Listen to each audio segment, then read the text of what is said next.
안녕하십니까 여러분들. 저는 뇌졸중 환자의 작업치료를 담당하고 있는 작업치료사 박근수라고 합니다. 오늘 여러분들하고 한번 나눠볼 주제는요. 뇌졸중 환자의 부부 생활에 대해서 나눠보겠습니다. 우리가 뇌졸중에 관한 연구는 많이 이루어지고 있지만은 이 뇌졸중 환자의 부부 생활, 즉 성생활에 대해서는 많은 연구가 이루어지지 않고 있는 게 지금의 현실입니다. 특히나 국내에서는 더 많은 뇌졸중 환자의 부부 생활에 대해서 연구가 이루어지지 않고 있습니다. 그래서 여러분들이 되게 궁금한 부분들이 상당히 많을 거라고 알고 있습니다. 또한 이 민감한 부분이기 때문에 어, 여러분들이 그 의료진이나 여러 상담가들에게 상담을 하는데 굉장히 어려움이 있다라고 저는 알고 있습니다. 제가 일단은 연구한 것과 그다음 조사한 것, 그다음에 환자들의 면담을 토대로 여러분들에게 한번 나눠보겠습니다. 여러분들 궁금한 부분이 조금 있다면 조금이나마 해소가 될 수 있는 부분이었으면 좋겠습니다. 자, 일단은 이 뇌졸중에 관해서 한번 여러분들하고 한번 다뤄볼 건데요. 자, 여러분들 다 알다시피 이 뇌졸중이라는 것은 이 뇌경색과 뇌출혈을 포함합니다. 이 뇌경색이라는 것은 뇌로 가는 혈관의 일부가 막히고 뇌출혈은 그 혈관이 터진다라는 것을 말하는 거죠. 원인이 어떻게 됐든 결국 뇌로 가는 일부 혈액이 공급이 안 돼서 이 뇌의 기능이 일시적으로 저하되고 영구적으로 손상되는 것을 바로 뇌졸중이라고 합니다. 2018년 통계청 통계를 보면요. 이 뇌졸중으로 인해서 이 사망 원인을 봤을 때 뇌졸중으로 인해서 사망은 전체 사망률의 4위에 해당하게 됩니다. 또한 2015년부터 2019년 이 뇌졸중 환자 수를 비교해 보면 이 처음에 2015년 53만 8,443명에서 2019년 61만 3,824명으로 굉장히 뇌졸중 환자가 많이 늘어나고 있는 추세입니다. 또한 성별로 봤을 때 남성이 여성보다 비율이 훨씬 높고 연령별로 봤을 때 70대가 가장 높았고요. 그 다음에 60대, 50대 점점 젊은 나이에 뇌졸중이 오는 비율이 높아지고 있습니다. 현재는 50대에서 60대 환자들이 굉장히 많은 뇌졸중의 발병률이 있다고 합니다. 이 뇌졸중 역학 보고서에서 보면은 2018년 뇌졸중 발생 비율이 10만 명당 232명이 발병되고 그 중에서 296명이 사망한다고 합니다. 어, 이, 사망한다고 하죠. 232명이 생긴 것 중에 29.6명이 사망하니까 10% 조금 넘는다고 보시면 되겠습니다. 이 10%는 사망하는데 그럼 90%는 살아서 재활을 하고 일상생활을 에 돌아가게 되겠죠. 근데 이런 분들이 이런 재활 치료를 받고 퇴원을 해서 가정으로 복귀하고 일상생활을 하게 되는데 우리가 쉽게 말하는 먹고 자고 씻고 이동하는 등 기본적인 일상생활을 하게 되겠죠. 하지만 이런 부분에서 장애가 오게 되면은 어, 환자는 스스로 하기가 어렵고 많은 보호자의 도움과 간병인의 도움이 필요하게 되겠습니다. 또한 우리가 기본적인 일상생활 활동에는 먹고 자고 뭐 싸고 씻고 뭐 옷 갈아입고 등이 여러 가지가 있는데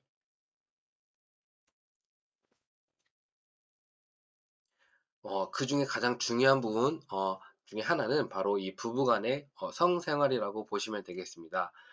뇌졸중으로 고생하면서 성기능에 대한 불편감을 호소하는 분들이 굉장히 많습니다. 그래서 여러분들하고 오늘 뇌졸중 환자의 부부 관계에 대해서 한번 나눠보겠습니다. 이 뇌졸중은 다른 여러 질환과 마찬가지로 이 뇌졸중 환자들이 이 성 문제는 병 자체에 대한 관심 때문에 많은 주목을 받지 못하고 연구도 많이 이루어지지 않고 있습니다. 그리고 환자분들께서도 예민한 부분이기 때문에 이 재활학과 의사라든지 치료사, 상담 관련하는 분들에게 상담하기도 굉장히 불편한 상황이라고 보시면 되겠습니다. 또한 본인 스스로 이 뇌졸중 환자의 부부 관계, 성관계에 대해서 찾아보거나 했을 때 인터넷으로 찾아보거나 여러 가지 정보를 받는데 잘 찾아보면 좋겠지만은 잘못된 지식으로 잘못된 정보로 이 부부 관계에 오히려 더 큰 문제가 발생되고 오히려 2차적인 손상이 오는 경우가 상당히 많습니다. 자, 그래서 이 뇌졸중 환자의 성관계에 대한 많은 연구가 필요하고 또 성재활 프로그램이라든지 아니면 상담 프로그램들이 굉장히 많이 필요하고 여러분들도 이런 부분을 갈급할 거라고 생각을 합니다. 자, 뇌졸중 환자의 성생활에 대해서 한번 여러분들하고 나눠보겠는데요. 자, 일단 성생활 부부관계에 있어서 정신적 만족감을 이 성생활이라는 거는 이 부부관계에 있어서 정신적 만족감을 얻게 하고 부부간의 친밀감을 높이는 데 중요한 요소가 되겠죠. 하지만 뇌졸중 후 심리적인 불안이나 우울감은 성생활 감소뿐만 아니라 부부간의 친밀도를 낮춰주는 큰 요인이라고 보고되고 있습니다. 이 뇌졸중 후에 성에 대한 전문가의 관심과 중재는 이 뇌졸중뿐만 아니라 이 가족들에게 있어서 중요한 요소가 될 거라고 보고되고 있습니다. 그래서 이 성생활이라는 것은 이 정신적인 만족감과 이 부부 간의 친밀감, 그다음에 긍정적인 미래상을 통해서 우울과 관련된 높은 변수가 되고 이 환자의 자존감을 형성할 수 있는 굉장히 큰 중요한 부분이라고 보시면 되겠습니다. 이 뇌졸중 환자의 성만족도에 대한 그 부분에 대해서 이 뇌졸중 후에 변화된 성생활에 대해서 한번 여러분들하고 다뤄볼 건데요.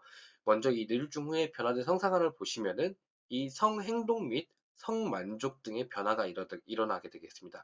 특히나 여성보다 남성에게 많은 변화가 일어나게 되겠죠. 그로 인해서 발기부전, 성교 횟수 감소, 성욕 감퇴, 아니면 성교 시 사정 장애, 아니면 성욕, 성욕 빈도, 발기 능력, 오르가즘, 여성분 같은 경우는 지렉 분비 등이 감소가 돼서 모든 요소들이 이 뇌졸중 후에 급격하게 감소한다고 보시면 되겠습니다.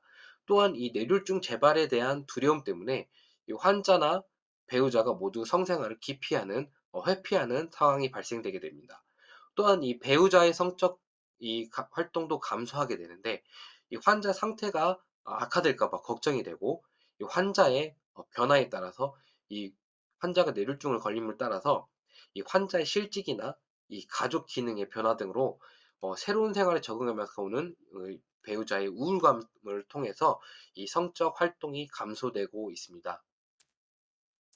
이 뇌졸중 환자의 성만족도에 대한 선행 연구를 이제 알아봤을 때 특히 이 중년기 뇌졸중 환자들은 이 성행동 및 성만족 등의 변화를 경험하게 되는데요. 이러한 변화들이 여성보다 특히 남성에게 많이 나타난다고 보고되고 있고요. 이 국내 뇌졸중 환자의 대상으로 한 연구에서 이 뇌졸중 환자의 성만족도가 72%가 이성 만족도가 감소됐고 23%는 성교를 중단했다고 보고하고 있습니다. 또한 이 뇌졸중 전에 성생활 만족도가 55.3%였지만은 이 뇌졸중 후에 성생활 만족도는 24.8%로 감소했다고 보고 있습니다. 하지만 이 성생활이 이 성행동이 감소한 반면에 자유행위를 포함한 단독행위 빈도는 굉장히 높은 것으로 나타났습니다. 그래서 질병 이후에 이 뇌졸중 환자들은 성적 욕구가 있음을 여러분들 알 수 있겠습니다. 또 나이가 젊은 환자일수록 이 뇌졸중의 성생활에 대한 관심은 높지만은 환자들은 이 건강 전문가나 이 성에 대해 논의한 적이 없다고 얘기하고 있습니다. 또한 이 뇌졸중 환자의 성생활에 영향을 미치는 요인으로 이 성욕 감소, 그다음에 발기부전에 대한 그 염려들, 그다음에 성에 대한 의논 불과, 그다음에 환자의 성생활에 대한 연구가 부족하고 체계가 안 잡혀 있다고 보고되고 있습니다. 또한 제가 인제 이걸 준비하면서 여러 자료를 수집했는데 이 국내외를 막론하고 뇌졸중 환자의 기능 회복을 위한 많은 연구가 진행되고 있지만은 현재도 많은 연구가 진행되고 있지만은 그 반면에 6천 건 이상의 뇌졸중 관한 논문들 중에서 고작 27편에 밖에 이 성생활에 대한 성재활에 대한 논문이 있지 않고 있습니다. 그래서 그만큼 성생활에 관한 이 연구가 아직도 많이 미흡하다고 말씀드리고 말씀드리겠습니다. 자, 그래서 이런 연구들이 많이 필요하겠고, 오늘 제가 준비한 거는 이런 부분에서 연구를 모아서 여러분들하고 나눠보려고 합니다. 그리고 여러분들이 궁금해하는 부분들, 또 제 경험과 환자들의 인터뷰를 통해서 나눴던 내용들을 토대로 여러분들하고 한번 나눠보겠습니다. 일단 뇌졸중 환자의 성생활에서 가장 중요한 부분은 첫 번째, 뇌졸중 재발에 대한 두려움을 떨쳐내야 됩니다. 환자들이 가장 많이 두려워하는 것이 바로 이 두려움인데, 이 두려움이 이 병의 재발 때문에 아니면은 뭐 성관계가 재발하면서 성관계가 재발을 증가시키다 뭐 이런 것들 때문에 두려움이 있는데, 하지만은 이런 성관계가 이 재발을 증진시킨다는 보고는 아직까지 없습니다. 두 번째는 이 성기능 장애에 대해 최소화시키는 노력이 중요합니다. 두려움을 극복을 했다면은 이 기능적 장애의 불편감을 해소하고 최소화해서 방법을 알아두는 것이 좋겠죠. 또한 이 뇌졸중 후에 성관계에 필요한 체의들입니다. 어떻게 하면 환자에게 무리가 가지 않고 만족도를 높이고 편안하게 부부관계를 할 수 있느냐에 따라서 이 부분에 대해서 여러분들이 한번 나눠보겠습니다. 이 뇌졸중 후에 부부 관계에 대해서 재발 위험에 대해서 성관계가 이 뇌졸중 재발을 더 증가시키다는 보고는 전혀 있지 않고요. 다만 이 혈압 관리가 중요하겠고, 그다음에 심장 질환을 앓고 있는 경우라면은 심장의 상태를 먼저 파악하는 게 중요하겠죠. 또한 이 성행위 시 이 심장에 부담을 주는 조건은 피해야 되겠죠. 또한 낯선 환경에서 친숙하지 않은 상대와 아니면 성관계나 과음이나 과식을 한 후에 성관계하는 것은 피해야 되겠죠. 또한 우리 여러분들이 성관계 시에 주의해야 될 점은 이 성적 절정기, 이 성적 절정기 후에 5분 이상 맥박이나 호흡이 상승되고 계속 지속될 경우, 그 다음에 협심증 증상이 나타나는 거, 뭐 가슴이 뻐근하거나 답답함 등이 나타날 경우, 아니면 성행위 다음날 심한 피로가 지속될 경우에는 꼭 전문의와 상담을 하셔야 되는 게 맞습니다. 여러분들 이런 부분들을 좀 피해 주시면은 재발 위험은 아마 감소될 거라고 보시면 되겠고, 또한 이 성관계 계획에 대해서 여러분들이 잘 짜서 일반적으로 밤 시간보다는 피곤하지 않는 아침 시간에 성관계 후에 바로 피곤하지 않는 이 아침 시간에 저녁에 충분한 휴식을 취한 아침 시간에 하시는 게 여러분들에게 적극 추천을 드리고 있습니다. 자, 이 성기능 장애의 최소화인데요. 먼저 편마비 환자인데, 편마비는 마비된 쪽으로 누워서 정상 쪽은 자유롭게 하는 것이 좋습니다. 편마비 환자의 이 성체위 자세에서 마비된 쪽으로 누워 정상인 쪽으로 자유롭게 하는 것이 좋고, 이 자세는 정상인 부위에 주의를 집중시켜서 안정감과 적극적으로 행동을 가능하게 합니다. 그래서 즉 마비된 쪽으로 누워서 정상인 쪽으로 자유롭게 하는 것이 중요하고요. 또 경직을 최소화할 수 있는 자세이기도 하기도 합니다. 또한 침대에 누운 자세가 불편하다면은 의자나 휠체어를 통해서 배우자가 상의 체위를 취하도록 하는 것이 굉장히 중요합니다. 또한 베개나 이런 쿠션 등을 이용해 가지고 자세를 안정화하는 것이 가장 좋은 방법이라고 보시면 되겠고요.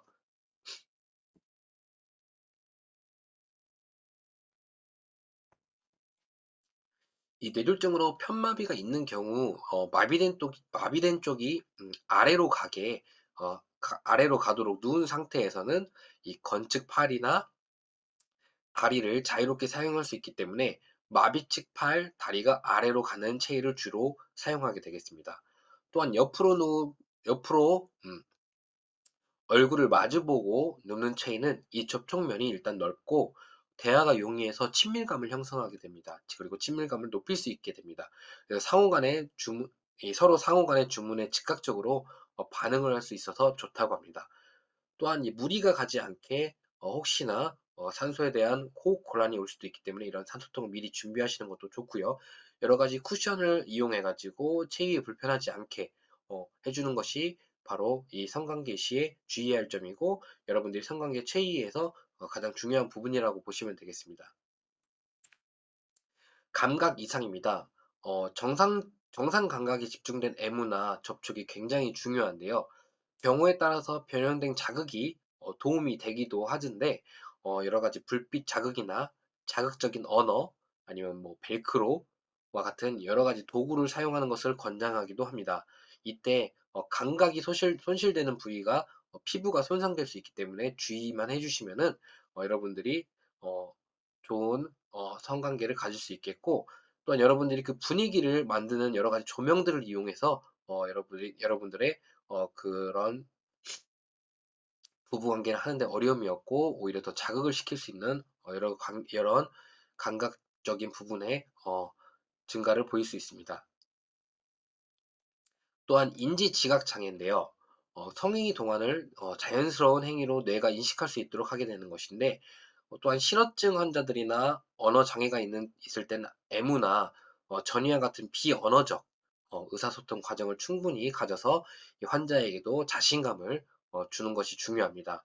또 여성분들 같은 경우에 불충분한 질 분비물인데 이 성관계를 갖기 전에 충분히 전이를 통해서 이 질 윤활액을 분비를 유도하거나 이게 충분하지 못한다면은 이 수분이 함유된 윤활액을 사용해서 윤활액을 사용하거나 아니면 윤활액이 포함된 콘돔을 사용해서 자연스럽게 성행위를 시작하시면 되겠고 이 질 분비물의 감소는 이 노화의 정상적인 과정이기 때문에 이 배우자가 또한 이해하는 게 정말 중요하다고 보시면 되겠습니다.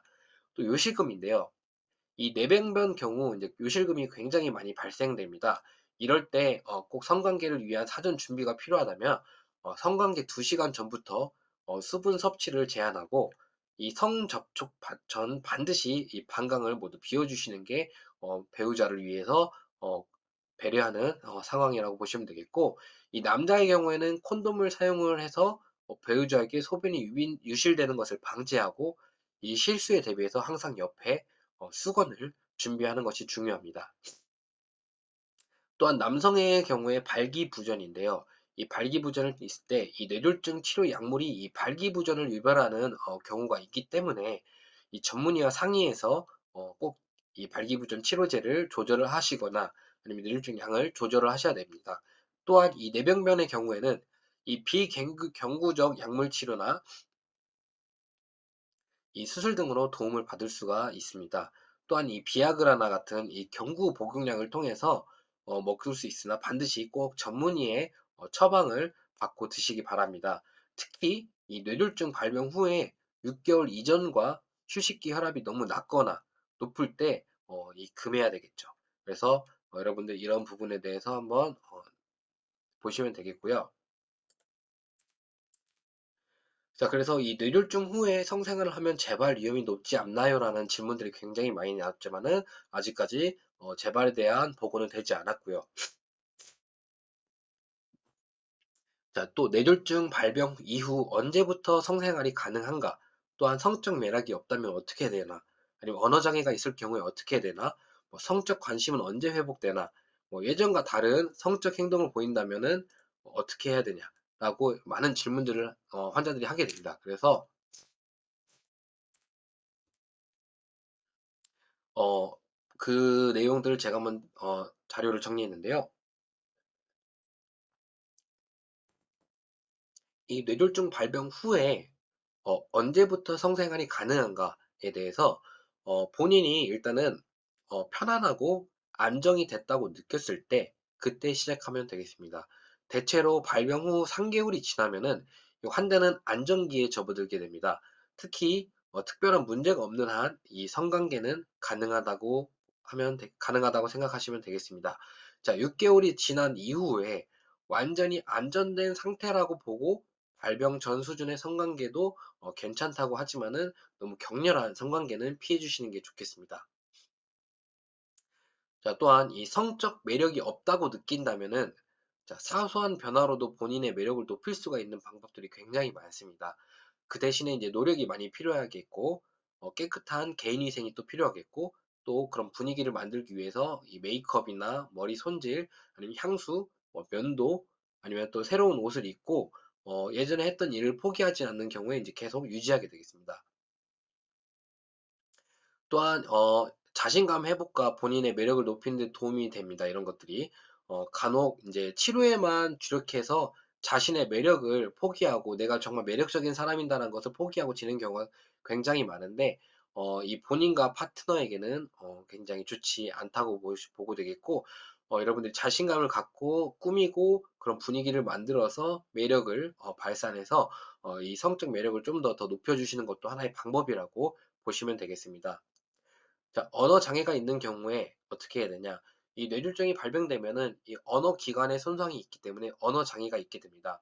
하지만 이제 그 언어의 문제들을 해결할 수 없기 때문에 나름대로 이 애정 표현 방식을 만들어서 이 보호자나 배우자에게 표현을 해야 되겠습니다. 예를 들어서 손으로 이 상대방의 가슴을 가리키면서 뭐 사랑한다, 좋아한다, 뭐 의미로 받아들이도록 정하는 이 파트너와의 적극적인 이런 애정 표현의 관계를 여러분들이 표현으로 만들거나 충분한 애무를 통해서 이 언어의 장벽을 해결하면서 우리가 눈빛과 언어 그 표현을 통해서 이 언어 장애를 해결하고 이 성관계를 하시면 되겠습니다.